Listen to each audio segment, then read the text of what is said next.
ప్రతి ఒక్కళ్ళకి ఒక ఫ్యాన్ బేస్ ఉంటుంది.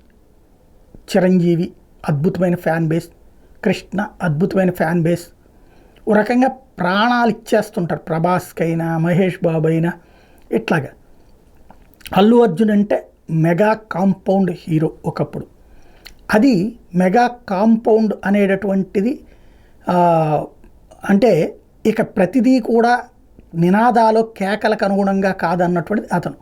నేను చిరంజీవి అభిమాని, చిరంజీవి గారి వల్లనే సినిమాల్లో ఈ స్థాయికి వచ్చానని చెప్తాడు. అదే సందర్భంలో పవన్ కళ్యాణ్ని జై అన్నాడు. కానీ పదే పదే నువ్వు ప్రతి మీటింగ్లో కూడా పవన్ కళ్యాణ్ గురించినే మాట్లాడాలి అంటే సినిమాకి సంబంధించినటువంటి అంశం పక్కకి వెళ్ళిపోతుంది.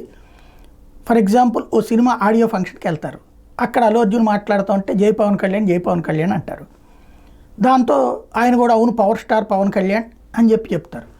రెండో రోజున ఆ సినిమా పేరు రావట్లేదు, ఆ సినిమా టైటిల్ రావట్లేదు. ఈ యూట్యూబుల్లోనా సోషల్ మీడియాలోనా లేకపోతే పేపర్లలోనా పవన్ కళ్యాణ్కి జై కొట్టిన బన్నీ, పవన్ కళ్యాణ్ గొప్పతనాన్ని వివరించిన బన్నీ ఇట్లాగ రాసుకొస్తున్నాడు. అసలు విషయం పక్కకి వెళ్ళిపోతుంది. అదే అతను ప్రస్తావించింది.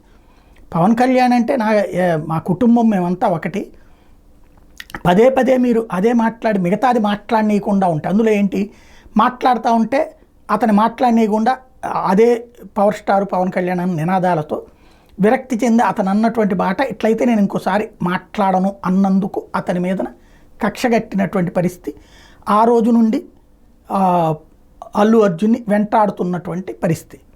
ఇది వాస్తవంగా ఇక తన అభిమానులు మెగా బ్యాచ్నే కాబట్టి మెగా ఫ్యాన్సే కాబట్టి ఇక అతనికి దిక్కు లేదుకుండా చూడాలి అన్నటువంటి ఒక ప్రయత్నం. ఇలాంటి దశలో ఇప్పుడు కొత్త ఫ్యాన్ బేస్ వచ్చింది అనుకోండి. వైఎస్ఆర్ కాంగ్రెస్ పార్టీ వాళ్ళకి ఒక పార్టీ ఫేవర్ అనేది ఉండదు. వాళ్ళు మామూలుగా ఏ సినిమా బాగుంటే ఆ సినిమా చూస్తుంటారు.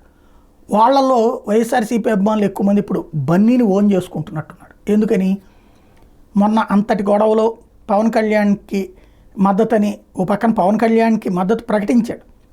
సేమ్ టైం తన మిత్రుడు అని చెప్పేసి వైఎస్ఆర్ కాంగ్రెస్ పార్టీ సంబంధించిన ఎమ్మెల్యే దగ్గరికి రావడం, అప్పటి నుంచినే పవన్ అభిమానులు బన్నీని టార్గెట్ చేశారు. కాబట్టి బన్నీ దాన్ని ధిక్కరిస్తున్నాడు, కాబట్టి ధిక్కరిస్తున్నందుకు కానీ బన్నీని వెంటాడుతున్నారు. కాబట్టి ఇప్పుడు వీళ్ళు అతన్ని సేవ్ చేయడానికి లేదా అతనికి అనుకూలమైనటువంటి పోస్టులు చివరికి పలు చోట్ల హోర్డింగ్స్ పోస్టర్లు కూడా పెట్టుకొచ్చారు.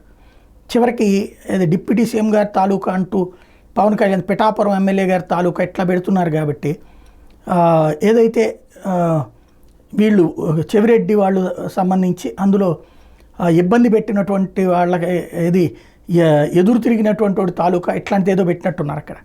ఇవి మరింతగా ఫ్లేరప్ చేస్తున్నాయి. గ్రౌండ్ లెవెల్లో ఇప్పుడు బన్నీకి ఒక పెద్ద వైఎస్ఆర్ కాంగ్రెస్ పార్టీకి సంబంధించిన అభిమానులు పెరిగారు అనడానికి సాక్షి ఇవాళ ఏకంగా అసలు ఓ పెద్ద నిజమైన సమాచారంతో కూడా కాదు, క్యాజువల్గా రాసిపడేసింది. బాక్సాఫీస్ నివేదికల ప్రకారం పుష్ప ది రైస్తో సహా పలు చిత్రాల కలెక్షన్ అధిగమించడానికి సిద్ధంగా ఉంది. తొలి రోజు దాదాపు 250 కోట్ల వసూలు ఖాయమని అంచనా వేస్తున్నారు. ఒకటో రోజు అయిపోయింది కదా, అయ్యాక రాత్రి లెక్క తీసుకుని రాయొచ్చు కదా. కానీ అర్జెంటుగా రాసేసి ఫ్రంట్ పేజీ పెట్టింది, బ్యాక్ పేజీలో 12వ పేజీలో స్టోరీ రాసుకొచ్చింది. అంటే అర్థం ఏంటి, మేము ఓన్ చేసుకుంటున్నాం అన్నటువంటి సంకేతం ఇచ్చింది అనమాట.